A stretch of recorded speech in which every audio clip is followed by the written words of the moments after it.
Vaksinasi COVID-19 bagi penyandang disabilitas di Jemberana sudah mencapai 100%. Dari target 501 orang, sudah seluruhnya tercapai.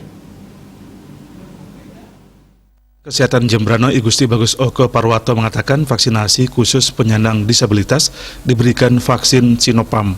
Sasaran untuk penyandang disabilitas diakui jumlahnya sedikit, akan tetapi untuk melakukan vaksinasi ini sedikit terkendala karena tidak semua warga bisa hadir dalam gebiar vaksin, sehingga Satgas hingga di tingkat desa kelurahan melakukan upaya vaksinasi dengan sistem door-to-door. Saat ini menurutnya stok vaksin di Kabupaten Jemberana masih mencukupi, termasuk vaksin wajib di luar COVID-19 yakni vaksin DPT, difteri, pertusis, dan tetanus yang sempat kosong sudah terpenuhi pada Agustus lalu. Vaksin DPT ini wajib diberikan untuk balita. Kekosongan sempat terjadi karena suplai vaksin dari pusat ke provinsi tersendat.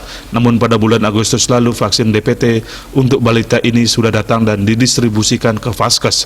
Vaksin jenis ini menurutnya sudah siap dan stok mencukupi. Sedangkan yang menjadi atensi Dinkes saat ini adalah agar terpenuhi vaksin COVID-19 perlu upaya mempercepat jangkauan vaksinasi agar terbentuknya kekebalan kelompok.